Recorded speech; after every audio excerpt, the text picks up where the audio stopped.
Jain friends, इस video में हम बात करने वाले हैं आर्टिकल 25 के बारे में। आर्टिकल 25 हमें क्या बताता है?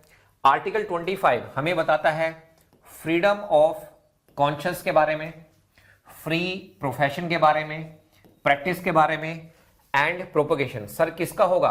Conscious, free, profession, practice, propagation किसका होगा? रिलीजन का होगा। हमारे पास टोटल 4 ऐसे आर्टिकल्स हैं। सर कौन कौन से हैं? आर्टिकल 25 है, 26 है, 27 है, 28 है। ये 4 आर्टिकल हमारे पास है जो हमें किसके बारे में बताते हैं? रिलीजियस फ्रीडम के बारे में बताते हैं। अब अगर मैं इसको पार्ट में डिवाइड करूं तो ये आर्टिकल क्या कहता है? ये आर्टिकल कहता है एवरी पर्सन, अब ध्यान रखना यहां पे कीवर्ड है पर्सन, इज फ्री टू, क्या है? Free to first freedom of conscious. Freedom of conscious का मतलब क्या होता है? The inner freedom. यहां पे बात हो रही है किसकी? इनर फ्रीडम की। टू बिलीव और नॉट बिलीव, टू बिलीव और not believe in any religion. आप अगर किसी रिलीजन में विश्वास रखना चाहते हैं रख सकते हैं, नहीं रखना चाहते हैं नहीं रख सकते हैं। ये आपके इंडिविजुअल चॉइस है, कोई आपके ऊपर फोर्स करने वाला नहीं है। सेकंड है हमारे पास प्रोफेस। प्रोफेस का मतलब क्या होता है? To declare once faith openly. आप हिंदू हैं, मुस्लिम हैं, सिख हैं, क्रिश्चियन हैं, आप ओपनली अपना फेथ बता सकते हैं। प्रैक्टिस, प्रैक्टिस का मतलब क्या है? प्रैक्टिस का मतलब है to perform religious rituals, ceremonies, worship. अगर आप मान लीजिए हिंदू हैं तो हिंदू रिलीजन में जितने भी रिचुअल्स हैं आप करना चाहते हैं कर सकते हैं, प्रैक्टिस कीजिए, कोई आपको मना नहीं करेगा। सेरेमनीज कीजिए, वर्शिप कीजिए, कोई प्रॉब्लम नहीं है। प्रोपोगेट, प्रोपोगेट का मतलब क्या होता है? सेम वही। अगर आप किसी भी रिलीजन से बिलोंग करते हैं तो आप अपने रिलीजन को स्प्रेड कर सकते हैं, प्रमोट कर सकते हैं, लेकिन याद रखें पीसफुली। आप क्या करेंगे? आप फोर्सफुली कन्वर्जन नहीं करेंगे। आपको राइट है अपने रिलीजन को प्रोपोगेट करने का। अब ये जो 4 पॉइंट है, freedom of conscious, profess, practice और प्रोपोगेट, इनको मैं थोड़ा सा आपको डिटेल में समझाता हूं ताकि ये आर्टिकल आपको अच्छे से समझ में आए। तो सबसे पहले हम बात कर लेते हैं फ्रीडम ऑफ कॉन्शियस के बारे में। अब फ्रीडम ऑफ कॉन्शियस का मतलब क्या है? It means the absolute inner freedom. Sir absolute inner freedom किसकी? Of an individual to believe और not believe in any religion or faith according to one's mind and conviction without any external pressure. कहने का मतलब यह है, अगर आप इस पिक्चर को देखेंगे, यहां पे एक फीमेल है एक मेल है, दोनों हस्बैंड वाइफ है। जो फीमेल है उनकी आस्था है किसमें? भगवान शिव में। ये शिवलिंग है, वो इस शिवलिंग की पूजा कर रही है। अब ये जो पर्सन है, ये इनके जो हस्बैंड है, वो इसमें बिल्कुल भी विश्वास नहीं रखते हैं। तो यहां पे फ्रीडम ऑफ कॉन्शियस का मतलब क्या है? अब इन लेडीज का यहां पर विश्वास है, जबकि ये जो ब्रदर हैं इनका यहां पे विश्वास नहीं है। कहने का मतलब है absolute inner freedom of an individual. या तो आप बिलीव कीजिए या फिर आप बिलीव मत कीजिए। कहने का मतलब है, अब ये जो लेडीज हैं इनके अंदर से आया कि भाई ये जो पत्थर है, जो शिवलिंग है, ये ही मेरे लिए क्या है? भगवान है। तो यही क्या है? हमारे पास फ्रीडम ऑफ कॉन्शियस है। अब ये जो पर्सन है ये कह रहा है कि भाई मैं तो विश्वास करता नहीं, शिवलिंग में ही नहीं, मैं किसी भी धर्म में, किसी भी रिलीजन में विश्वास नहीं करता। तो क्या ये फ्रीडम ऑफ कॉन्शियस के अंदर आएगा? जी हां, ये फ्रीडम ऑफ कॉन्शियस के अंदर आएगा। फाइन। नेक्स्ट, अगर हम बात करें राइट टू प्रोफेस के बारे में, तो इसका मतलब क्या है? राइट टू प्रोफेस, प्रोफेस का मतलब है openly declare and accept one's faith और belief in any religion. In other words, you can say that I am a Hindu, Muslim, Christian, Sikh, Buddhist, Jain, and nobody can stop you from declaring your faith. कहने का मतलब यह है कि अगर आप हिंदू हैं आप ओपनली बताइए कि मैं हिंदू हूं। अगर आप मुस्लिम हैं आप ओपनली बताइए मैं मुस्लिम हूं। अगर आप सिख हैं आप ओपनली बताइए मैं सिख हूं। जैसे अगर आप पिक्चर देखेंगे यहां पे 3 पर्सन है। मान लीजिए ये जो पर्सन है इनका नाम है अब्दुल, इनका नाम है अब्दुल। मिडल में जो पर्सन है इनका नाम है मान लीजिए थॉमस, और यहां पर राइट साइड में जो पर्सन है इनका नाम है मिस्टर रवि। अब जो मिस्टर रवि हैं ये क्या है? ये है मान लीजिए हिंदू। मिस्टर जो थॉमस है, थॉमस क्या है? ये है Christian. Mister Thomas is a Christian. और जो अब्दुल है ये कौन है? ये है मुस्लिम। तो क्या आप अपना रिलीजन ओपनली बता सकते हैं? जी हां, आप अपना रिलीजन ओपनली बता सकते हैं, कोई डरने की जरूरत नहीं है। यही मतलब होता है प्रोफेस का, to openly declare and accept one faith and और बिलीव इन एनी रिलीजन। तो आप अपना जो फेथ है वो क्या कर सकते हैं? ओपनली आप बता सकते हैं। प्रैक्टिस, प्रैक्टिस का मतलब क्या है? अब चाहे आप हिंदू हो, मुस्लिम हो, सिख हो, तो आपके कुछ ना कुछ रिचुअल्स होंगे, वर्शिप होगी। क्या आप वो कर सकते हैं? जी हां, आप वो कर सकते हैं। तो प्रैक्टिस का मतलब क्या है?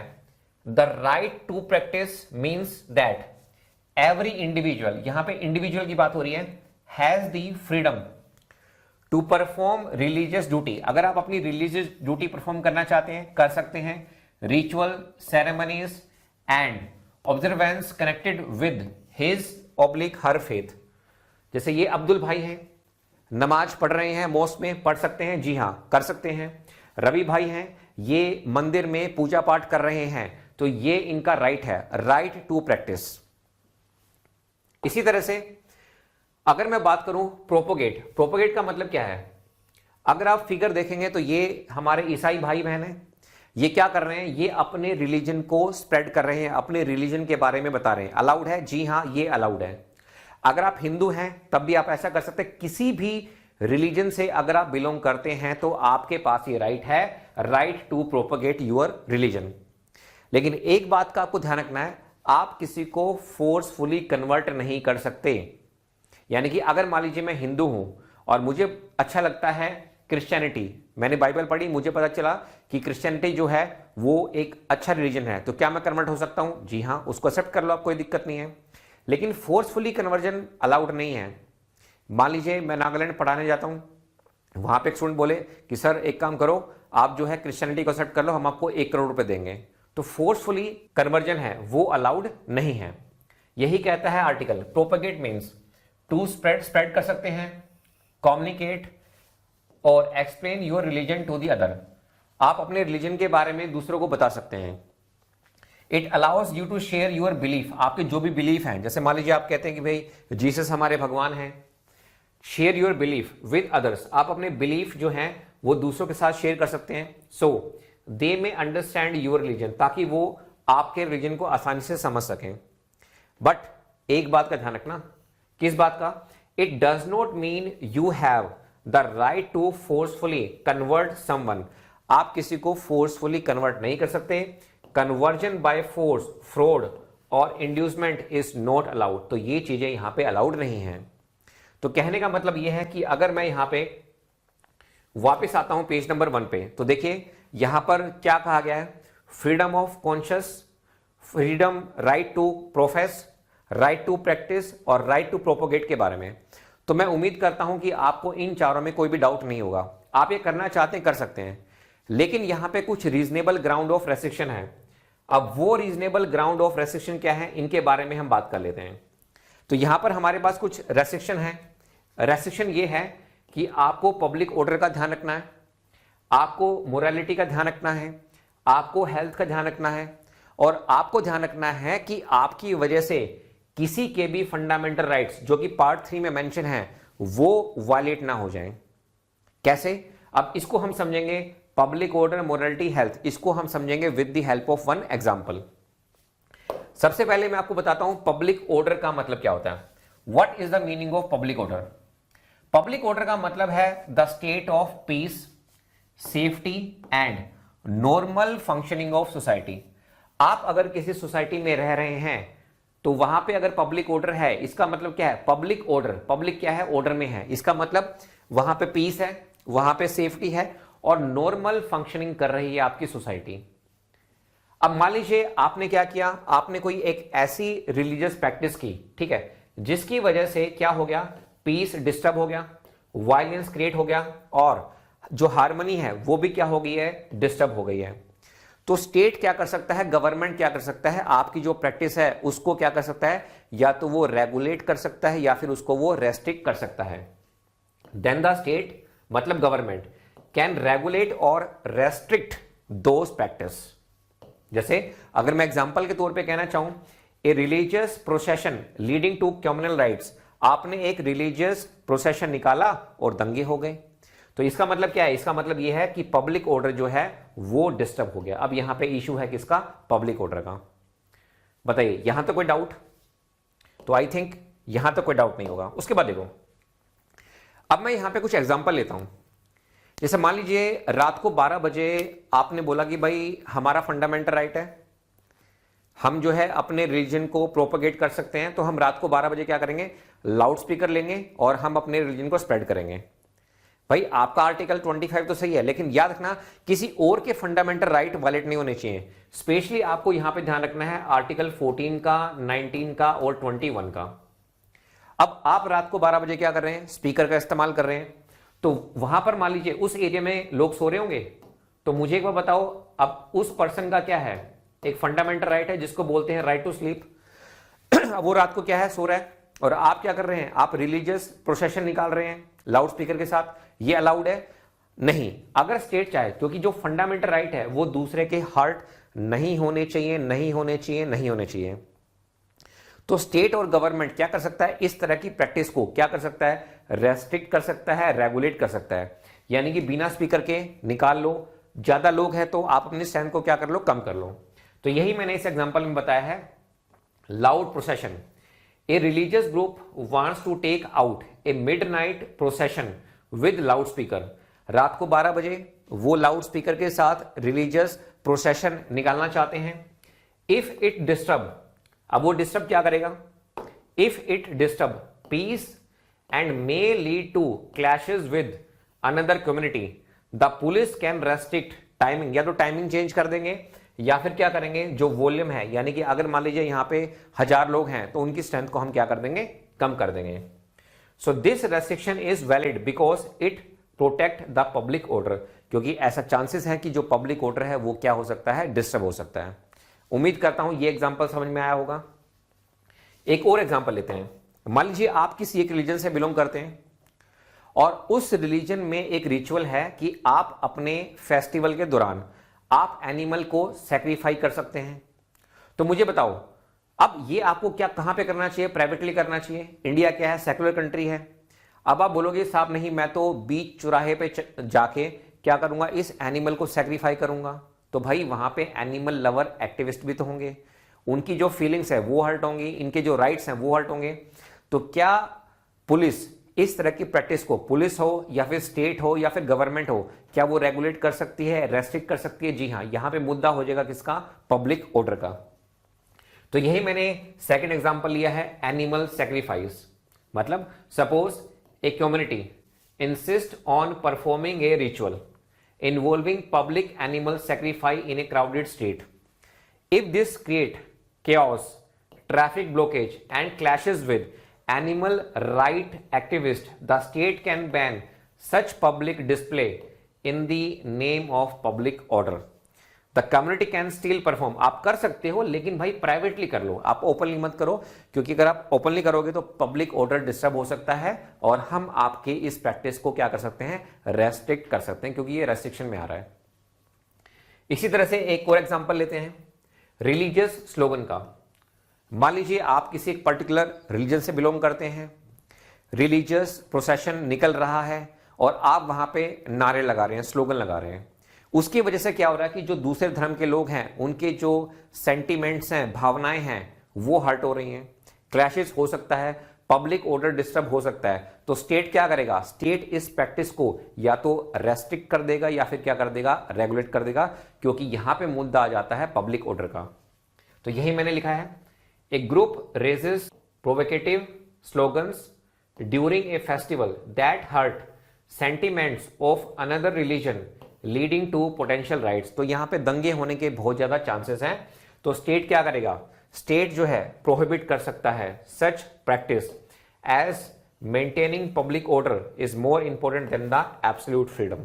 तो हमें क्या करना है? हमें यहां पे मेंटेन करके रखना है पब्लिक ऑर्डर को। क्लियर हो गया?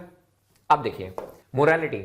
मोरालिटी मीन्स कॉन्स्टिट्यूशनल मोरालिटी और public morality as recognized by society in line with constitutional values like dignity, equality and liberty. आप अगर कोई भी ऐसा काम नहीं कर सकते हैं जिससे किसी इंसान की जो मोरालिटी हो वो हर्ट करे, उसकी डिग्निटी हर्ट करे, उसकी लिबर्टी का क्या हो, वायलेशन हो। एग्जाम्पल लेते हैं, जैसे मान लीजिए एक मंदिर है, मंदिर में प्रीस्ट है। अब ये जो प्रीस्ट हैं ये साहब क्या कर रहे हैं, ये एक पर्टिकुलर कास्ट की वुमेन्स को एंटर करने से क्या कर रहे हैं, रोक रहे हैं। आपको पता भी होगा कि दलितों को पहले मंदिर में प्रवेश नहीं करने दिया जाता था, अब यहां पे क्या है, रेस्ट्रिक्शन हो रहा है। अब हमारे पास आ गया है कॉन्स्टिट्यूशन ऑफ इंडिया, तो आर्टिकल 25 में आप किसी भी मंदिर में जा सकते हैं। इनफैक्ट अगर आपने सबरीमाला केस के बारे में सुना हो तो उस जजमेंट में भी सुप्रीम कोर्ट ने कहा था कि हमारे लिए जो फंडामेंटल राइट है वो बहुत ज्यादा इंपॉर्टेंट है, तो आप इन वुमेन्स की एंट्री को मंदिर में बैन नहीं कर सकते। ये भी मोरालिटी है, रेस्ट्रिक्शन है।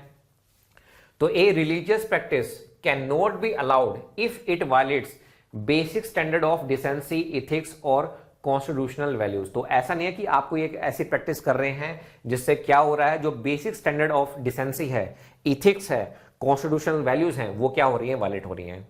तो कोर्ट डिसाइड करेगा कि ये वायलेशन है या नहीं है। तो मोरालिटी का भी आपको यहां पे ध्यान रखना है, ये भी रेस्ट्रिक्शन में आता है। इसी तरह से हम बात करते हैं यहां पे हेल्थ की। अब मान लीजिए कोविड-19 चल रहा है, महामारी चल रही है, लोग मर रहे हैं, और आप बोल रहे कि साहब हम क्या करेंगे, हम मेडिटेशन करेंगे, ग्रुप मेडिटेशन करेंगे। अरे भाई आप कुछ समय तक रुक जाइए, कोविड जो है वो खत्म हो जाएगा, उसके बाद आप मेडिटेशन कर लेना। आपने देखा भी होगा ड्यूरिंग कोविड बहुत सारे लोग किसी एक रिलीजियस प्लेस पे इकट्ठे हो गए थे, जिसकी वजह से कोरोना जो है वो फैल सकता था या फैल गया। तो आप कोई भी ऐसा काम नहीं करेंगे जिसकी वजह से जो हेल्थ है, अपनी भी हेल्थ और दूसरे लोगों की जो हेल्थ है वो भी क्या हो, इफेक्ट हो। या फिर मान लीजिए आपके रिलीजन में ऐसा है कि भाई हमारे रिलीजन में क्या होगा, जितने भी डिवोटी होंगे एक पर्टिकुलर फेस्टिवल में, उन सबको हम सांप से कटवाएंगे। जो स्नेक होता है वो क्या करेगा, बाइट करेगा। ऐसा काम मत करना। तो मीनिंग ऑफ हेल्थ का मतलब क्या है, it refers to the physical wellbeing and safety of people in society. तो भाई हमें लोगों की हेल्थ का भी ध्यान रखना है, उनकी सेफ्टी का भी हमें ध्यान रखना है। Religious practices cannot endanger human life. आप कोई भी ऐसी प्रैक्टिस नहीं करेंगे जिससे इंसान की जान पे क्या आए, खतरा बन जाए। एंड स्प्रेड डिसीजेस और harm the body. The government can restrict or ban such practice to protect citizen health. तो मैंने आपको क्या बताया, मैंने आपको बताया पब्लिक ऑर्डर, मैंने आपको बताया मोरालिटी, मैंने आपको क्या बताया, हेल्थ। और इसके अलावा आप किसी भी इंसान का फंडामेंटल राइट वायलेट नहीं करेंगे जब आप एक्सरसाइज करते हैं आर्टिकल 25 को। यह आपको यहां पे ध्यान रखना है। अब इसके बाद हम बात करते हैं आर्टिकल 25 सब क्लॉज 2 के बारे में। ये जितना भी अभी तक हमने पढ़ा वो सारा का सारा कहां पे दिया हुआ है, आर्टिकल 25 सब क्लॉज 1 में दिया हुआ है। अब हम बात करते हैं आर्टिकल 25 सब क्लॉज 2 में। यहां पे क्या लिखा हुआ है, नथिंग इन दिस आर्टिकल, मतलब किसकी बात हो रही है, 25 सब क्लॉज 1 की। Shall affect the operation of any existing law or prevent the state from making any law. मान लीजिए कोई पहले से लॉ है या फिर जो स्टेट है वो लॉ बनाना चाहती है, तो वो इन दो मुद्दों पे लॉ बना सकती है। कौन कौन से मुद्दे हैं, सरकार जो है वो रेगुलेट कर सकती है, रेस्ट्रिक्ट कर सकती है। क्या कर सकती है, एनी इकोनॉमिक, ठीक है, फाइनेंशियल, ठीक है, पॉलिटिकल और other secular activity which may be associated with religious practice. अब मान लीजिए कोई मंदिर है, वो मंदिर कह रहा है भाई हम एक काम करेंगे, हम इस संडे को लॉटरी सिस्टम निकालते हैं, एक लॉटरी सिस्टम हम यहां पे अनाउंस कर देते हैं। 10 लोग उसमें इन्वॉल्व होंगे, हर पर्सन क्या करेगा, 1000 रुपए डालेगा और लॉटरी निकलेगी किसी एक की। यानी कि मैंने, मान लो 10 लोग हैं तो मैंने भी 1000 दिए, दूसरे ने भी 1000 दिए, तो टोटल मिला के कितने पैसे हो गए, 10,000 रुपए हो गए। अब लॉटरी निकलेगी एक की, ठीक है, तो किसी एक को क्या होंगे, वो 10,000 रुपए जो इकट्ठा हुए वो मिल जाएंगे। तो भाई ये गलत है। कोई भी ऐसी एक्टिविटी जो कि इकोनॉमिक हो, फाइनेंशियल हो, पॉलिटिकल हो या फिर अदर सेक्युलर एक्टिविटी हो which may be associated with religious practice, या तो सरकार उसको रोक देगी या फिर क्या कर देगी, रेगुलेट कर देगी with the help of a law, तो वो बना सकती है। दूसरा ये है providing for social welfare and reform. तो अगर सरकार चाहे तो सोशल वेलफेयर के लिए, रिफॉर्म के लिए वो लॉ बना सकती है। और the throwing open of Hindu religious institution of a public character to all classes and sections of Hindus. आपको पता होगा पहले दलित को मंदिर में प्रवेश करने की इजाजत नहीं थी, लेकिन अब क्या है, अब दलित क्या है, वो एंटर कर सकते हैं। तो ऐसा नहीं है, जितने भी हिंदू हैं वो जो इंस्टीट्यूशंस हैं वो सबके लिए क्या होंगे, वो ओपन होंगे। Open of Hindu religious institution of a public character to all classes. तो वो सभी क्लासेस के लिए, सभी सेक्शंस ऑफ हिंदू के लिए क्या रहेंगे, ओपन रहेंगे। ये लिखा हुआ है सब क्लॉज बी में। अब यहां पे दो एक्सप्लेनेशन भी दी हुई है। पहली एक्सप्लेनेशन में ये लिखा हुआ है कि जो किरपान होता है, wearing and carrying of kirpan shall be deem to be included in the profession of the Sikh religion. तो ये सिख रिलीजन में इंक्लूड किया जाएगा, ये इनकी इसेंशियल रिलीजियस प्रैक्टिस है किरपान को कैरी करना। अब one of my friend went to the gurdwara, वो गुरुद्वारा में जाते हैं और वो देखते हैं कि सिख पीपल जो हैं वो किरपान को कैरी कर रहे हैं। तो वो क्या करता है, वो बोलता है कि साहब वीर जी मुझे भी किरपान चाहिए। तो वीर जी कहते हैं आर यू ए सिख? कहता नहीं नहीं मैं सिख नहीं। कहता अगर आप सिख नहीं हैं तो आप इसको कैरी नहीं कर सकते हैं, क्योंकि किरपान को कैरी करना ये इसेंशियल रिलीजियस प्रैक्टिस है, किसमें, सिख धर्म में। तो सिख धर्म में अगर आप किरपान कैरी करते हैं तो ये अलाउड है? जी हाँ ये अलाउड है। अच्छा मान लो अगर मैं इतने ही साइज का एक नाइफ लूं, चक्कू लूं, मैं हिंदू हूं और मैं मुस्लिम हूं, क्या मैं कैरी कर सकता हूं? नहीं, क्योंकि वो हमारी इसेंशियल रिलीजियस प्रैक्टिस नहीं है। तो किरपान को क्या आप कैरी कर सकते हैं? जी हां, अंडर आर्टिकल 25 आप किरपान को क्या कर सकते हैं, कैरी कर सकते हैं। अच्छा दूसरी एक्सप्लेनेशन में क्या दिया हुआ है, in sub clause B of clause two the reference to the Hindus shall be construed as including a reference to a person professing the Sikh, Jain or Buddhist religion and the reference to Hindu religion or Hindu religious institutions shall be construed accordingly। कहने का मतलब ये है कि ये जो अभी मैंने आपको 25 सब क्लोज 2 में बी सब क्लोज पढ़ाया, यहां पे जो हिंदू हैं, यहां पे जो हिंदू हैं, हिंदू का मतलब ये नहीं है। अब इस हिंदू में क्या आएगा, इस हिंदू में आपके पास आएंगे सिख, जैन, बुद्धिस्ट रिलीजन, ये भी इसमें क्या होता है, इंक्लूड होता है। तो हिंदू का मतलब ये नहीं है खाली हिंदू नहीं, हिंदू में सिख भी होंगे, जैन भी होंगे, बुद्धिस्ट भी होंगे, ये यहां पे लिखा हुआ है। तो मैं उम्मीद करता हूं कि आपको ये जो आर्टिकल 25 है ये आपको अच्छे से समझ में आया होगा। अब कुछ क्वेश्चंस देख लेते हैं। क्वेश्चन है पहला, which of the following rights, ठीक है, are guaranteed under article 25 of Indian constitution. कौन कौन से ऐसे राइट हैं जो गारंटीड हैं अंडर आर्टिकल 25? तो मुझे बताओ, राइट टू प्रोफेस रिलीजन, जी हां। राइट टू प्रैक्टिस रिलीजन, जी हां।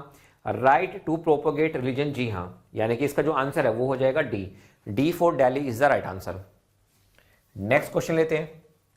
The freedom under article 25 is available to, किसको मिलेगी भाई? सिटीजन को भी मिलेगी और जो नॉन सिटीजन है उसको भी मिलेगी, ऑल पर्सन को मिलेगी, सिटीजन एंड नॉन सिटीजन।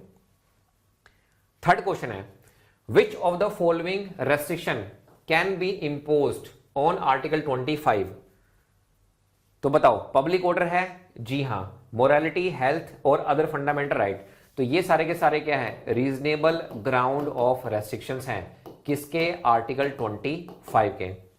आपके पास राइट है, फ्रीडम ऑफ कॉन्शियस है, राइट टू प्रोफेस है, राइट टू प्रैक्टिस है, राइट टू प्रोपोगेट है, लेकिन आपको ध्यान रखना है पब्लिक ऑर्डर का, आपको ध्यान रखना है मोरालिटी का, आपको ध्यान रखना है हेल्थ का, आपको ध्यान रखना है कि किसी और भाई या बहन का फंडामेंटल राइट वायलेट ना हो जाए। लास्ट क्वेश्चन लेते हैं।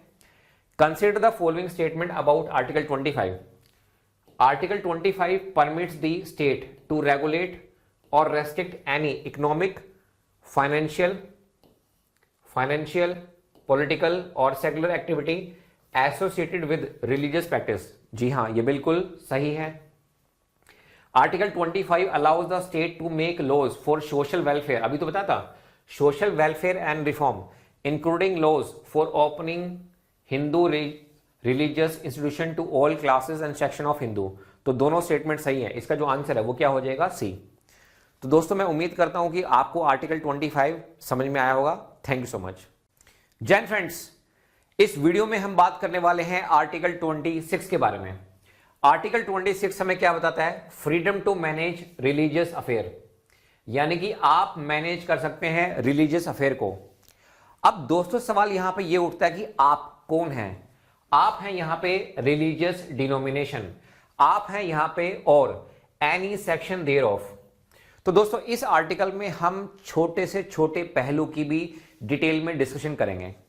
यहां पे 4 राइट आते हैं, सब क्लॉज की फॉर्म में दिए हुए हैं। ये मिलेगा किसको? ये मिलेगा रिलीजियस डिनोमिनेशन को।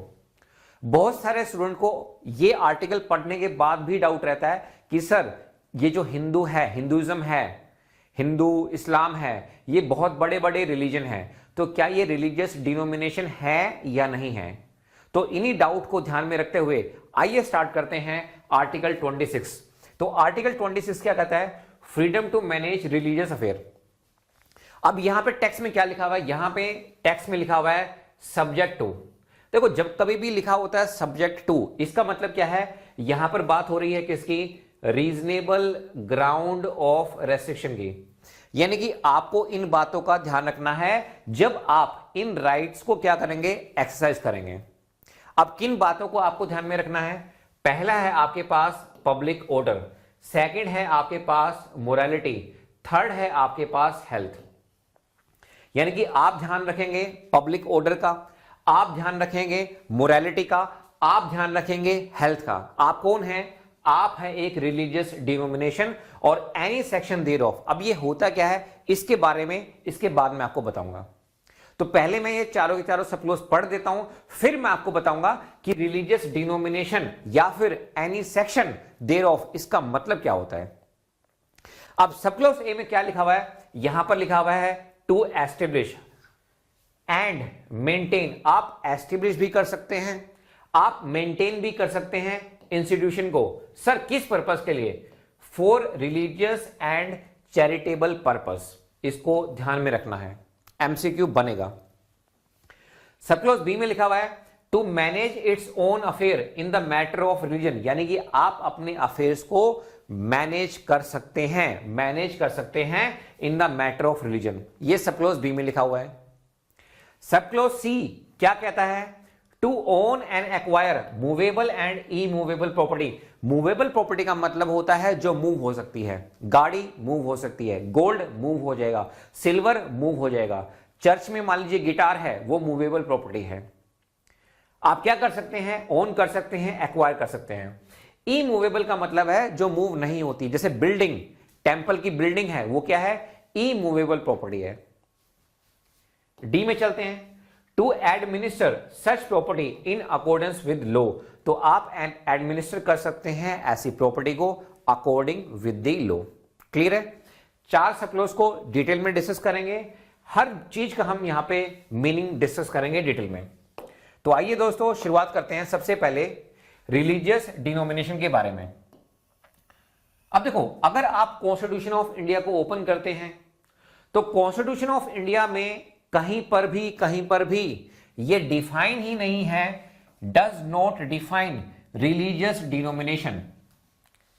कॉन्स्टिट्यूशन में नहीं लिखा हुआ है। फिर इसकी जो इंटरप्रिटेशन है वो कहां से आती है? सुप्रीम कोर्ट अपनी एक जजमेंट में कहता है। किस जजमेंट में? एक बहुत ही फेमस केस है शिरूर मठ 1954, 1954 की ये बात है। सुप्रीम कोर्ट कहता है कॉन्स्टिट्यूशन में नहीं लिखा, कोई बात नहीं, मैं बताऊंगा आपको। तो सुप्रीम कोर्ट क्या कहता है? सुप्रीम कोर्ट कहता है कि जो रिलीजियस डिनोमिनेशन है ये क्या है? इसका मतलब क्या है? इसका मतलब है ग्रुप ऑफ पीपल। तो सुप्रीम कोर्ट यहां पे 3 बातें और कहता है कि ये जो ग्रुप ऑफ पीपल्स हैं इनके पास क्या होना चाहिए? Having a common faith, having a common organisation, having a distinctive name. अगर ये सब चीजें हैं तो उनको हम बोलेंगे रिलीजियस डिनोमिनेशन। कहने का मतलब ये है सिंपल वर्ड में, it is a sub group within a religion which follows its own belief, own tradition and own organisational system. इसकी हम यहां पे बात कर रहे हैं। कहने का मतलब यह है कि अगर ये कोई रिलीजन है, हिंदुइज्म है, इस्लाम है, कोई भी है, तो उसका जो सब ग्रुप होगा, ये जो सब ग्रुप है, इसको हम दोस्तों क्या बोलेंगे? इसको हम बोलेंगे रिलीजियस डिनोमिनेशन। बताइए क्लियर हुआ? इसको हम बोलेंगे रिलीजियस डिनोमिनेशन। यानी कि सब ग्रुप ऑफ रिलीजन क्या कहलाता है? रिलीजियस डिनोमिनेशन कहलाता है। अब देखिए, अब सुप्रीम कोर्ट ने यह भी कहा कि जो रामाकृष्णा मिशन है, आनंद मार्ग है, ये दोस्तों क्या है, ये है रिलीजियस डिनोमिनेशन। ये क्या है, they are religious denomination. Sir ये रिलीजियस डिनोमिनेशन क्यों है?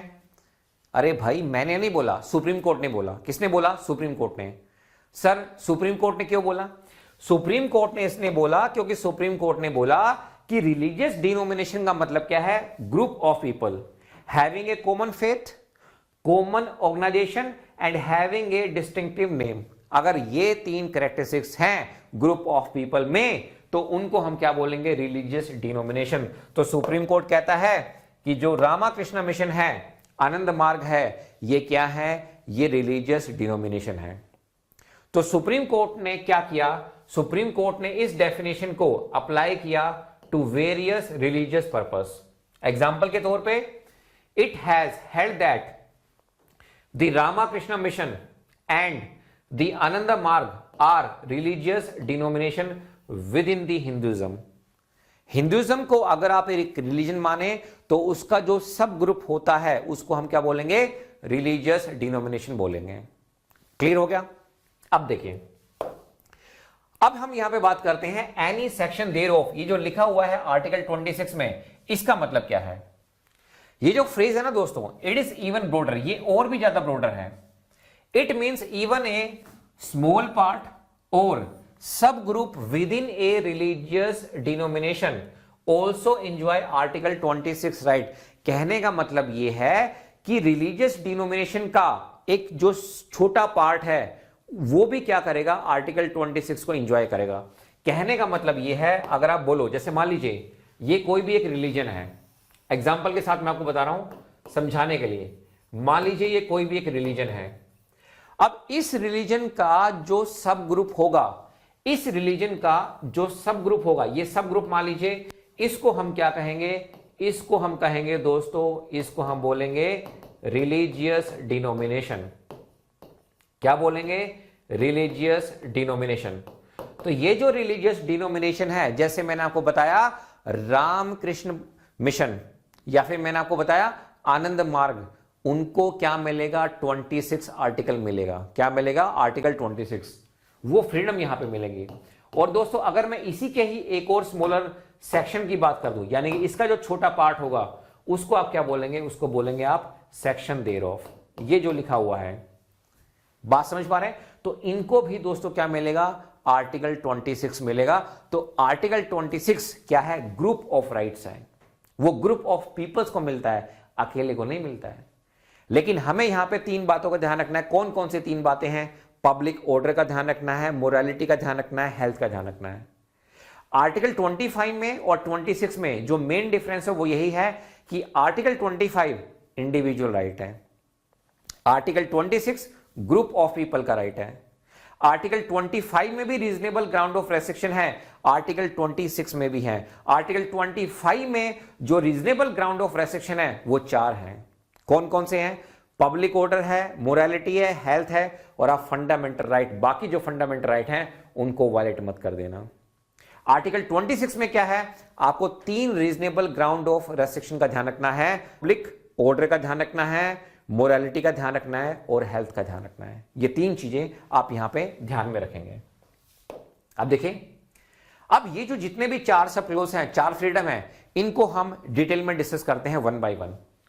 तो 26 सब क्लोज ए में क्या लिखा हुआ है, आप एस्टेब्लिश कर सकते हैं, मेंटेन कर सकते हैं। सर मैं क्या एस्टेब्लिश करूं, मैं क्या मेंटेन करूं? आप एस्टेब्लिश भी कर सकते हैं, मेंटेन भी कर सकते हैं रिलीजियस और चैरिटेबल इंस्टीट्यूशन। सर मैं कौन हूं? आप हैं दोस्तों religious denomination, group of people हैं आप। जैसे जैनिज्म, अगर हम बात करें, जैनिज्म जो है वो बहुत बड़ा रिलीजन है, लोग जैन धर्म को अपनाते हैं।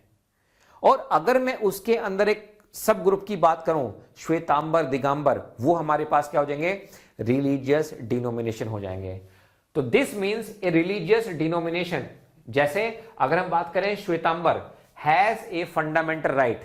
जो श्वेतांबर होते हैं, दिगंबर होते हैं, वो क्या कर सकते हैं, वो एस्टेब्लिश कर सकते हैं रिलीजियस और चैरिटेबल इंस्टीट्यूशन। वो मेंटेन भी कर सकते हैं दोज इंस्टीट्यूशन। तो एस्टेब्लिशमेंट का मतलब क्या है? They can create new temple, कर सकते हैं, जी हां, धर्मशाला क्रिएट कर सकते हैं, स्कूल ओपन कर सकते हैं, हॉस्पिटल, ट्रस्ट। आपने देखा भी होगा बहुत सारे जो हमारे जैन बहन भाई हैं वो क्रिएट करते हैं टेम्पल्स को, वो क्रिएट करते हैं धर्मशालों को, वो क्रिएट करते हैं स्कूल को, वो क्रिएट करते हैं हॉस्पिटल को, वो क्रिएट करते हैं ट्रस्ट को, जैन मंदिर, है ना। तो वो क्या है? रिलीजियस डिनोमिनेशन के राइट हैं, ग्रुप ऑफ पीपल्स के राइट हैं।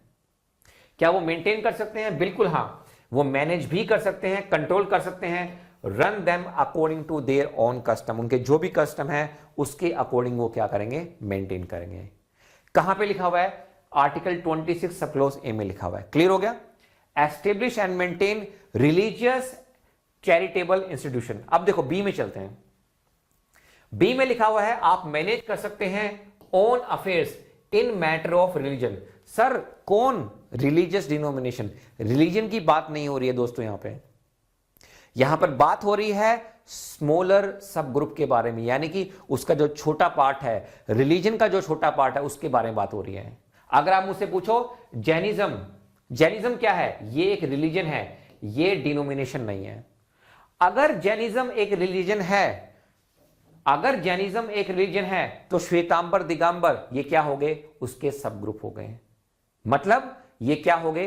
रिलीजियस डिनोमिनेशन हो गए। तो ये क्या कर सकते हैं? मैनेज कर सकते हैं own affair in matters of their religion, जैसे such as idol worship practice, such as monastic rules and appointment of the leader. कौन हेड होगा? जो भी अगर मान लीजिए जैन मंदिर है वहां पे कौन प्रीस्ट होगा, कौन हेड होगा, कौन आचार्य होगा? So they can decide in their own affairs in the matter of religion. But आपको यहां पे ध्यान रखना है किसका? पहली बात है यहां पे पब्लिक ऑर्डर का ध्यान रखो, मोरालिटी का ध्यान रखो, और किसका ध्यान रखो? हेल्थ का आप यहां पे ध्यान रखो। आपकी वजह से किसी की हेल्थ डिस्टर्ब नहीं होनी चाहिए, आपकी वजह से मोरालिटी पे फर्क नहीं पड़ना चाहिए, आपकी वजह से किसी के पब्लिक ऑर्डर पे फर्क नहीं पड़ना चाहिए, सोसाइटी के पब्लिक ऑर्डर पे फर्क नहीं पड़ना चाहिए। पब्लिक जो है वो ऑर्डर में होनी चाहिए। ये कहां पे लिखा हुआ है? सब क्लॉज बी में। सब क्लॉज सी में क्या है? Own and acquire property. अगर आप एक रिलीजियस डिनोमिनेशन है, आप ओन कर सकते हैं, आप एक्वायर कर सकते हैं प्रॉपर्टी। सर कौन सी प्रॉपर्टी? दो तरह की प्रॉपर्टी होती है, एक होता है मूवेबल, एक होता है इमूवेबल। इमूवेबल का मतलब है जो मूव नहीं हो सकती, जैसे टेंपल है, बिल्डिंग मूव हो सकती है? नहीं। इमूवेबल का मतलब क्या है? मूवेबल का मतलब है गोल्ड, सिल्वर, ऑर्नामेंट्स जो मूव हो सकते हैं। टेंपल में अगर कोई गिटार रखा हुआ है, चर्च में कोई गिटार रखा हुआ है, तो वो भी क्या आएगा? वो आएगा आपके पास मूवेबल प्रॉपर्टी में। तो इमूवेबल में मूव नहीं होती हैं चीजें, मूवेबल में चीज होती हैं, मूवेबल में मूव होती हैं। अब मीनिंग क्या है इसका? A religious denomination has the constitutional right to legally own, buy and hold property both movable and immovable for its religious and charitable purpose. तो ये इसका मतलब है article 26 sub clause C. Last में चलते हैं। आप एडमिनिस्टर कर सकते हैं सच property in accordance with the law. कहां पे लिखा हुआ है? 26 सब क्लॉज डी में लिखा हुआ है। जैसे there is a temple trust, एक टेंपल है, ट्रस्ट से बिलोंग करता है, और ये जो टेंपल ट्रस्ट है वो एक पर्टिकुलर सेक्ट से बिलोंग करता है, कुछ पीपल है, उनकी कुछ आइडियोलॉजी है। तो ट्रस्ट के पास मान लीजिए 20 एकड़ की लैंड है और उसके पास हर महीने डोनेशन भी आता है। तो जो सेक्ट है, पीपल है जिनकी आइडियोलॉजी है, they can decide to use the money for the renovating the temple and organising festival. वो चाहे तो इस पैसे को इस्तेमाल कर सकते हैं। यही है उनका आर्टिकल 26 सब क्लॉज डी का right. So they can administer that property in accordance with the law. Building है, पैसा आ रहा है, पेंट करना है, पेंट कीजिए। तो यहां पे दोस्तों अगर मैं ये कहना चाहूं तो 26 के अंदर 4 सब क्लॉज हैं। कहने का मतलब है कि 4 राइट हैं आपके पास। कौन है आप? आप हैं एक रिलीजियस डिनोमिनेशन। तो रिलीजन का सब ग्रुप क्या होता है? रिलीजियस डिनोमिनेशन होता है। तो मैं उम्मीद करता हूं कि आपको यह आर्टिकल समझ में आया होगा। Thank you so much. जय फ्रेंड्स, आज की क्लास में हम शुरुआत करने जा रहे हैं एक क्वेश्चन के साथ। क्वेश्चन बहुत सिंपल है। मैं आप लोगों से यह जानना चाहता हूं कि आपके टैक्स का पैसा सरकार, चाहे वो राज्य की सरकार हो चाहे वो सेंटर की सरकार हो, क्या वो किसी भी रिलीजन के प्रमोशन में इस्तेमाल कर सकती है या नहीं? इन्हीं सवालों का जवाब देने के लिए आज हम डिस्कस करने जा रहे हैं article 27 of Indian constitution. Article 27 of Indian constitution क्या कहता है? यह कहता है freedom as to payment of taxes. यहां पर दोस्तों जो सबसे इंपॉर्टेंट कीवर्ड है वो है टैक्सेस। इस कीवर्ड को आपको ध्यान रखना है जब हम एमसीक्यू सोल्व करेंगे। 4 promotion of any particular religion. अब इसको डिटेल में भी पढ़ लेते एक बार क्या लिखा हुआ है। तो यहां पर लिखा हुआ है नो पर्सन, यहां पर किसकी बात हो रही है? नो पर्सन की बात हो रही है। शैल बी कंपेल्ड टू पे एनी टैक्सेस। सर कीवर्ड ध्यान रखना, any taxes the proceed of which are specifically appropriated in payment of expenses for the promotion or maintenance of any particular religion or religious denomination। कहने का मतलब यह है आपके जो टैक्स का पैसा है सरकार किसी भी रिलीजन, सर किसी भी रिलीजन के प्रमोशन में इस्तेमाल नहीं कर सकती है। यही कहता है हमारा आर्टिकल 27। तो यहां पे जो कीवर्ड है वो कीवर्ड यहां पर क्या है? टैक्स, आपके टैक्स का पैसा। थोड़ा सा और डिटेल में आगे बढ़ते हैं। अगर मैं इसको एक लाइन में समराइज करना चाहूं इस आर्टिकल 27 को, तो ये किसके बारे में बात करता है? ये बात करता है सेक्युलरिज्म इन टैक्सेशन। कहने का मतलब ये है स्टेट, स्टेट का मतलब हो गया government. The state can not use the money if it collects through the taxes for promoting और मेंटेनिंग एनी रिलीजन। आपके जो टैक्स का पैसा है, अगर आपको याद हो तो आपको हमने बजट में बताया था मैक्सिमम जो पैसा होता है सरकार का वो कहां पर होता है? वो होता है कंसोलिडेटेड फंड ऑफ इंडिया में। यानी कि यहां पर पैसा आएगा, मनी इज कमिंग, ठीक है, यहां पर पैसा आएगा और यहां पर पैसा चला जाएगा, ठीक है। अब आप मुझे बताओ, सपोज करो पैसा किसकी फॉर्म में आ रहा है? टैक्स की फॉर्म में आ रहा है। तो ये पैसा दोस्तों सरकार, गवर्नमेंट नहीं यूज कर सकती है for the promotion of any religion, for the promotion of any religion. Sir government use नहीं कर सकती है जो पैसा आपसे कलेक्ट किया गया है टैक्स की फॉर्म में। यही कहता है हमारा आर्टिकल 27। इसी को आप बोल सकते हैं सेक्युलरिज्म इन टैक्सेशन। कहने का मतलब यह है the state can not use the money it collect through taxes for promoting और मेंटेनिंग एनी रिलीजन। बात क्लियर हुई? बहुत सारे बच्चों को डाउट होता है कि सर टैक्सेस में और फीस में क्या डिफरेंस है? जमीन आसमान का डिफरेंस है, नफरत और मोहब्बत का डिफरेंस है। टैक्स का मतलब क्या होता है? इसका मतलब है general compulsory payment by citizens used for public purpose. भाई टैक्स तो आपको पे करना ही पड़ेगा। अगर आप टैक्स पे नहीं करेंगे तो आपके पास नोटिस आ जाएगा, पेनल्टी लग जाएगी। तो ये तो मैंडेटरी होता है। टैक्स की बहुत सारी फॉर्म होती है, डायरेक्ट टैक्स भी होता है, इनडायरेक्ट टैक्स भी होता है। अगर आप मुझसे पूछें कि सर फीस क्या होता है, what do mean by fees? Fees का मतलब है payment made for specific services. जब आप स्कूल में पढ़ते थे आपको स्कूल फीस देनी होती थी, ट्यूशन फीस देनी होती थी, वो एक स्पेसिफिक पर्पस के लिए होती है। अगर मान लीजिए आप शादी करना चाहते हैं, लड़का और लड़की दोनों क्या हैं? बालिग हैं, शादी लीगली शादी कर सकते हैं, उनकी एज हो गई है, आप आर्य समाज वेडिंग करना चाहते हैं। तो मान लीजिए आर्य समाज वाले कहते हैं कि भाई आपको एक नॉमिनल सा छोटा सा अमाउंट पे करना है फॉर रजिस्ट्रेशन ऑफ मैरिज। आप बोलोगे कि साहब आर्टिकल 27 में तो लिखा हुआ है कि आप पैसा नहीं ले सकते हैं प्रमोटिंग ऑफ एनी रिलीजन। भाई हम तो आपकी शादी करा रहे हैं, मैरिज सर्टिफिकेट का भी तो खर्चा होगा, तो उसके लिए जो भी आपसे एक नॉमिनल चार्ज हम आपसे ले रहे हैं, तो अगर वो लेना चाहे आर्य समाज वाले ले सकते हैं। जी हाँ। तो फीस का मतलब है payment made for specific services like registration for marriage, registration fees for marriage, Pilgrim facility fees etcetera. तो याद रखना article 27 prohibits only taxes being used for religion but not fees. Fees अगर लेना चाहे, कलेक्ट करना चाहे तो सरकार कर सकती है, अगर कोई रिलीजियस डिनोमिनेशन है वो कर सकते हैं, लेकिन टैक्स का पैसा आपका इस्तेमाल नहीं कर सकते हैं। आगे बढ़ते हैं। अगर आप मुझसे पूछे कि सर आपको एक एग्जांपल बता दो जहां पे आर्टिकल 27 का वायलेशन हो रहा हो, बहुत सारे एग्जांपल हैं। एक सिंपल सा एग्जांपल हम यहां पे लेते हैं। देखिए, if government collects general tax revenue like income tax और जीएसटी, यानी कि आपसे इनकम टैक्स लिया, आपसे जीएसटी लिया and directly use it to build church, और उसी पैसे को दोस्तों बिल्ड करने में लगा दिया। क्या बिल्ड किया? चर्च बना दिया, टेंपल बना दिया, मस्जिद बना दी for promoting one religion. Sir ये वायलेशन है, आपके टैक्स का पैसा इस्तेमाल नहीं किया जा सकता है for building church, temple, mosque और प्रमोटिंग वन रिलीजन। बहुत सारे बच्चों को डाउट रहता है कि सर हज सब्सिडी भी तो दी जाती थी, वो भी एक पर्टिकुलर रिलीजन को प्रमोट करने के लिए होती थी। देखो, भारत आजाद हुआ, उस समय पे India was a very very poor country, हमारे पास पैसे नहीं होते थे। अब हमें लोगों के रिलीजन का भी ध्यान रखना है। अब मक्का जो हो वो सेक्रेड प्लेस है मुस्लिम भाई बहनों के लिए, अगर वो जाना चाहें जा सकते हैं, लेकिन वहां पे जाने के लिए उनके पास पैसे नहीं होते थे।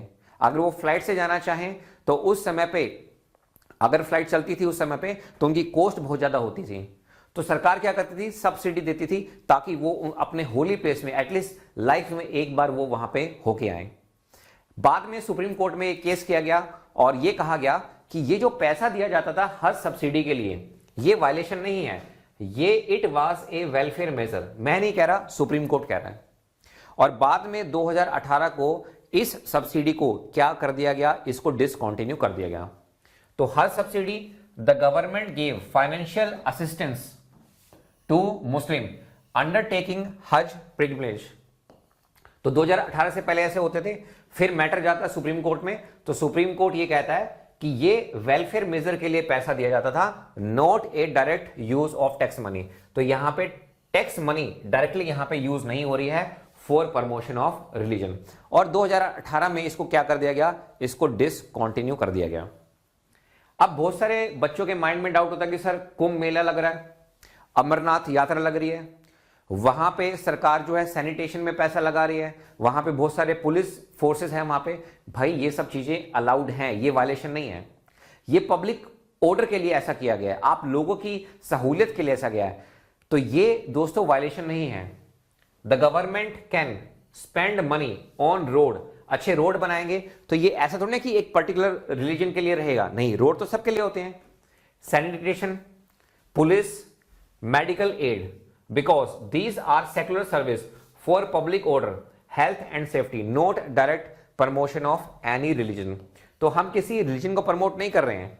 क्यों? क्योंकि हम क्या कर रहे हैं? पैसा खर्च कर रहे हैं रोड पे, तो रोड तो सबके लिए होता है, सैनिटेशन सबके लिए होगा, पुलिस सबके लिए है, मेडिकल एड किसके लिए है? सबके लिए है। तो दोस्तों ये वायलेशन नहीं है आर्टिकल 27 का। अब आप बोलोगे सर मैं एक मंदिर में जाता हूं, उस मंदिर ने एंट्री करने के लिए मुझसे 5 रुपए चार्ज कर लिए, अब मुद्दा जाता है कोर्ट में, तो कोर्ट कहता है कि भाई आप 5 रुपए क्यों ले रहे हैं, ये तो भाई इनका राइट है आने का, एंट्री फ्री करो। कहता सर हम 5 रुपए इसलिए ले रहे हैं क्योंकि हम इनको आरओ वाटर दे रहे हैं, हम इनको प्रसाद भी खिला रहे हैं, खाना भी खिला रहे हैं, सैनिटेशन है, बहुत सारे खर्चे हैं यहाँ पे, तो उनको मेंटेन करने के लिए भी तो पैसा चाहिए, डोनेशन इतना आ नहीं पाता है। तो अगर इस तरह का अगर वो फीस लगाना चाहें तो ये लगा सकते हैं, ये वायलेशन नहीं है किसका? आर्टिकल 27 का। अब यहां पे कुछ क्वेश्चंस ले लेते हैं। Article 27 of Indian constitution specifically mention which of the following words. Article 27 में कौन कौन से वर्ड लिखे हुए हैं? डोनेशन लिखा हुआ है? नहीं। ग्रांट टैक्सेस लिखा हुआ है? यस। ग्रांट्स नहीं है, फीस नहीं है। तो यहां पे जो कीवर्ड है वो क्या है? टैक्सेस है। नेक्स्ट क्वेश्चन लेते हैं। Article 27 bars the state from compelling anyone to pay taxes whose proceeds are specifically appropriated for। मतलब आर्टिकल 27 बार कर देता है, रोक देता है। पब्लिक हॉस्पिटल ओनली, नहीं ये गलत है, this is wrong. Agriculture subsidy only, ये गलत है। साइंटिफिक रिसर्च ओनली, ये गलत है। तो इसका राइट आंसर क्या है? प्रमोशन और maintenance of any particular religion और रिलीजियस डिनोमिनेशन, आप ऐसा नहीं कर सकते हैं। तो इसका जो राइट आंसर है वो क्या है? C is the right answer. Next question लेते हैं। Which of the following would most most clearly violate article 27। अब इसमें से कौन सा ऐसा है जो वायलेट कर रहा है? अब देखो, state build a public hospital near A shrine using general revenue. बताओ ऐसा कर सकते हैं या नहीं? पब्लिक हॉस्पिटल तो भाई सबके लिए है, तो यहां पे तो वायलेशन नहीं है, ये वायलेशन की बात कर रहा है। दूसरा है legislature enact a tax and expressly states the proceed will be used only to build and maintain temple of a single denomination. जी हां, ये इसका वायलेशन है। आपके टैक्स का पैसा किसी भी एक पर्टिकुलर रिलीजन के प्रमोशन में इस्तेमाल नहीं किया जा सकता। सी क्या है? Charging a user fees. तो फीस तो भाई वायलेशन होता ही नहीं है कभी भी। For a government service eight A shrine, नहीं। वॉलेंट्री डोनेशन, ये भी नहीं है। तो इसका जो राइट आंसर है वो है B for Bombay is the right answer. Next question लेते हैं। Which of the following would be constitutional under article 27? मतलब आर्टिकल 27 के अंदर क्या क्या चीजें वैलिड हैं कॉन्स्टिट्यूशनली? पहला है government uses income tax. Government ने इनकम टैक्स यूज किया to print and distribute the Bible. नहीं भाई, ऐसा नहीं कर सकते। आपका टैक्स का पैसा बाइबल छपा के स्कूलों में डिस्ट्रीब्यूट नहीं कर सकते। बी है गवर्नमेंट ने जीएसटी कलेक्ट किया and use it to repair road leading to gurdwara. देखो, रोड को रिपेयर तो कर ही सकती है सरकार, टैक्स का जो पैसा है वो रोड को रिपेयर कर सकती है। अब वो रोड चाहे गुरुद्वारा जाए, चर्च जाए, मस्जिद जाए। तो फिलहाल यहां तक अभी तक ये सही है। सी में लिखा हुआ है the government imposes a compulsory tax on all citizen to fund Hindu temple only. नहीं भाई, किसी भी एक रिलीजन के प्रमोशन में आप इस्तेमाल नहीं कर सकते हैं टैक्स का पैसा। डी है the government page salary of priest. सरकार क्यों देगी प्रीस्ट को जो है salary of a particular most? नहीं। इसका जो राइट आंसर है वो दोस्तों क्या है हमारे पास? B for Bombay is the right answer. तो यहां पे हमने क्या किया? यहां पे हमने कुछ क्वेश्चंस हमने यहां पे डिस्कस किए और हमने यहां पे डिस्कस किया है very very interesting, very very important article 27। तो मैं उम्मीद करता हूं आर्टिकल 27 अब आपको क्लियर हो गया होगा। और आपको मैं एक बात और बताना चाहता हूं, सरकार आपके टैक्स का पैसा इस्तेमाल नहीं कर सकती है for promotion of any particular religion. धन्यवाद। जैन साथियों, आप सभी से मैं एक सवाल पूछना चाहता हूं। सपोज कीजिए आप गवर्नमेंट स्कूल में पढ़ रहे हैं, आप गवर्नमेंट कॉलेज में पढ़ रहे हैं, तो क्या गवर्नमेंट ये ऑर्डर दे सकती है कि कल आप सभी को सूर्य नमस्कार परफॉर्म करना होगा? सपोज कीजिए आप मुस्लिम स्टूडेंट हैं, आप बोलेंगे सर मैं ये जो हिंदू रिचुअल्स हैं इसको मैं क्यों फॉलो करूं? इन सभी बातों का जवाब जानने के लिए आइए डिस्कशन स्टार्ट करते हैं with article 28। Article 28 of Indian constitution क्या कहता है? यह बात करता है freedom as to attendance at religious instruction और religious worship in certain educational institution. यानी कि आप एजुकेशनल इंस्टीट्यूशन में पढ़ रहे हैं तो आपके पास फ्रीडम है, आप कोई भी रिलीजियस इंस्ट्रक्शन फॉलो नहीं करेंगे। सवाल यह उठता है कि हम किस एजुकेशनल इंस्टीट्यूशन की बात कर रहे हैं। इस आर्टिकल 28 में हमारे पास 3 सब क्लोज हैं। इन तीनों को हम क्या करेंगे? डिटेल में बारी बारी से क्या करेंगे? डिस्कस करेंगे। सबसे पहले हम स्टार्ट करते हैं सब क्लोज 1 के साथ। क्या लिखा हुआ है? No religious instruction shall be provided. यानी कि आप किसी भी तरह की रिलीजियस इंस्ट्रक्शन नहीं दे सकते हैं इन एनी एजुकेशनल इंस्टीट्यूशन। अब सवाल यह है Holi maintain out of the state fund. आपको पता है 2 तरह के फंड होते हैं। सेंटर में जो मैक्सिमम पैसा होता है वो कहां पे होता है? कंसोलिडेटेड फंड ऑफ इंडिया में होता है। स्टेट में जो मैक्सिमम पैसा होगा वो कहां पे होगा? कंसोलिडेटेड फंड ऑफ स्टेट में होगा। अगर पैसा कहां से दिया जा रहा है? पैसा दिया जा रहा है कंसोलिडेटेड फंड ऑफ स्टेट से किसी एक इंस्टीट्यूशन को, तो वहां पर कोई भी रिलीजियस इंस्ट्रक्शन नहीं दी जा सकती। अगर मैं मोटे मोटे तौर पे कहना चाहूं, क्लोज 1 में यह लिखा हुआ है कि अगर कोई भी इंस्टीट्यूशन है that is Holi maintain out of the state fund, कहने का मतलब यह है अगर कोई गवर्नमेंट स्कूल है, अगर कोई गवर्नमेंट कॉलेज है, तो वहां पर रिलीजियस इंस्ट्रक्शन नहीं दी जा सकती हैं। यही मैंने यहां पे लिखा है state funded school oblique colleges that is institution financed entirely from government money. यानी कि गवर्नमेंट मनी से उसको फंड किया गया है उस स्कूल को, कॉलेज को। Cannot give religious instruction as part of their teaching. तो आप यहां पे किसी भी तरह की रिलीजियस इंस्ट्रक्शन नहीं दे सकते हैं। कहां नहीं दे सकते हैं? अगर कोई गवर्नमेंट स्कूल है या फिर गवर्नमेंट कॉलेज है। पर्पस क्या है? पर्पस ये है, we have to preserve state neutrality in education. कहने का मतलब यह है, अवॉइड्स द स्टेट प्रमोटिंग और favouring a particular religion inside wholly state funded institution. अगर स्टेट गवर्नमेंट पूरा का पूरा पैसा फंड कर रही है किसी भी एक इंस्टीट्यूशन को, ऑब्वियसली बात है वो क्या कहलाएगा? गवर्नमेंट स्कूल कहलाएगा या गवर्नमेंट कॉलेज। तो वहां पर किसी भी तरह की रिलीजियस इंस्ट्रक्शन आप नहीं दे सकते हैं। ये लिखा हुआ है सब क्लोज 1 में। अब वापस चलते हैं सब क्लोज 2 में। सब क्लोज 2 में क्या लिखा हुआ है? नथिंग इन क्लोज 1, यानी कि ये जो क्लोज 1 अभी मैंने डिस्कस किया, shall apply to an educational institution which is administered by the state but has been established under any endowment or trust which require that religious instruction shall be imparted in such institution। कहने का मतलब यह है nothing in clause 1, यानी कि clause 1 में मैंने क्या बताया कि आप religious instruction नहीं दे सकते हैं।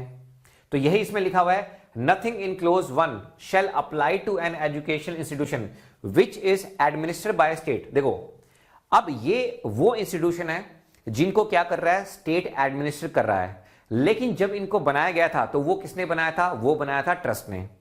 तो अगर इस तरह का कोई इंस्टीट्यूशन है तो वहां पे रिलीजियस इंस्ट्रक्शन दी जा सकती हैं। आप बोलेंगे कि सर एग्जांपल के साथ बताओ। जी हां, अब मैं आपको बताता हूं with the help of one example. आपको पता है काशी हिंदू विश्वविद्यालय, बनारस, BHU, सभी को पता है। अब इनको किन्होंने स्टार्ट किया था? इनके जो फाउंडर थे वो थे पंडित मदन मोहन मालवीय। बाद में अब ये जो इंस्टीट्यूशन है इसको कौन रन करता है? स्टेट रन करता है। तो ये एक्सेप्शन है, if the institution is state administered but was originally established under an endowment और trust that requires religious instruction, then religious teaching is allowed. अगर यहां पे संस्कृत के बारे में पढ़ाया जा रहा है, यहां पे हिंदुइज्म के बारे में पढ़ाया जा रहा है, तो वो पढ़ाया जा सकता है, क्योंकि ये बनाया एक ट्रस्ट ने। और इसके जो फाउंडर थे वो कौन थे? पंडित मदन मोहन मालवीय। बाद में इसको ट्रांसफर कर दिया गया स्टेट गवर्नमेंट के पास। तो यहां पे अगर चाहें तो रिलीजियस जो टीचिंग है वो यहां पे क्या है? अलाउड है। इसको बोलते हैं एक्सेप्शन। अब चलते हैं सब क्लोज 3 में। सब क्लोज 3 किसके बारे में बात करता है? ये कह रहा है नो पर्सन, बात हो रही है नो पर्सन की। No person attending any educational institution recognised by the state. अभी देखो, पहला जो कीवर्ड है यहां पे वो क्या है? रिकॉग्नाइज्ड बाय द स्टेट, ये पहला कीवर्ड है। और receiving aid out of the state fund, ये दूसरा कीवर्ड है इस सब क्लोज में। Shall be required to take part in any religious instruction that may be imparted in such institution or to attend any religious worship that may be conducted in such institution unless such person or if such person is a minor his guardian has given his consent thereof। यहां पर किसकी बात की गई है? यहां पर बात की गई है दो तरह के इंस्टीट्यूशन की। पहले जो इंस्टीट्यूशन होंगे वो रिकॉग्नाइज्ड बाय स्टेट होने चाहिए। दूसरा ये है receiving aid out of the state fund, यानी कि स्टेट फंड से उनको क्या मिल रहा है? एड मिल रहा है, सहायता मिल रही है, पैसा मिल रहा है। वहां पे अगर आप रिलीजियस इंस्ट्रक्शन देना चाहें आप दे सकते हैं, लेकिन वहां पे कंसेंट जरूरी है। अगर आप अडल्ट हैं तो खुद साइन कर दीजिए, अगर आप माइनर हैं तो पेरेंट्स क्या करेंगे? पेरेंट्स सिग्नेचर करेंगे, उनके गार्जियन क्या करेंगे? सिग्नेचर करेंगे। इसी बात को मैं यहां पर डिस्कस करता हूं बिल्कुल सिंपल लैंग्वेज में। तो आर्टिकल 28 सब क्लोज 3 किसके बारे में बात करता है? ये बात करता है एजुकेशनल इंस्टीट्यूशन के बारे में। दो तरह के एजुकेशनल इंस्टीट्यूशन है। पहला है recognised by the state. Recognised by state का मतलब क्या है? Approved by the government. ठीक है भाई। सेकंड है और रिसीविंग गवर्नमेंट एड और फंड, या तो उसको क्या मिल रहा है? सरकार से पैसा मिल रहा है, या फिर सरकार ने उसको क्या किया है? अप्रूव किया है। दो तरह के एजुकेशनल इंस्टीट्यूशन की बात हो रही है। तो रूल यहां पे क्या है? Student can not be force. आप स्टूडेंट को इस तरह के एजुकेशनल इंस्टीट्यूशन में फोर्स नहीं कर सकते। किसके लिए? अटेंड रिलीजियस क्लासेस या फिर रिलीजियस इंस्ट्रक्शन, इसके लिए आप फोर्स नहीं कर सकते हैं। Participate in religious prayer, rituals और वर्शिप, आप यहां पे फोर्स नहीं कर सकते हैं। ये लिखा हुआ है यहां पे, ये रूल है 28 सब क्लॉज 3 में। अब यहां पे बात आती है कंसेंट की। अगर करना चाहें कर सकते हैं, लेकिन कंसेंट यहां पे चाहिए। अगर मान लीजिए जो स्टूडेंट है वो क्या है, अडल्ट है, तो भाई वो खुद सिग्नेचर कर देगा, ठीक है। आप रिलीजियस इंस्ट्रक्शन देना चाहें तो आप दे सकते हैं। अगर मान लीजिए स्टूडेंट क्या है, माइनर है, तो क्या करेंगे, उसके जो गार्जियन है उनकी कंसेंट, उनकी सहमति क्या है, जरूरी है। अब ऐसा क्यों है? क्योंकि ये प्रोटेक्ट करता है, protects freedom of religion inside school colleges. तो ये प्रोटेक्ट करता है फ्रीडम ऑफ रिलीजन को इनसाइड स्कूल और कॉलेज में। देखो सबसे इंपॉर्टेंट बात पता क्या है? सबसे इंपॉर्टेंट बात यह है कि जो रिलीजियस टीचिंग है या फिर रिलीजियस वर्शिप है is always a matter of choice. ये मैटर ऑफ चॉइस होना चाहिए, नॉट कंपल्शन। क्लियर है? तो मैं उम्मीद करता हूं कि आपको ये आर्टिकल समझ में आया होगा। Thank you so much.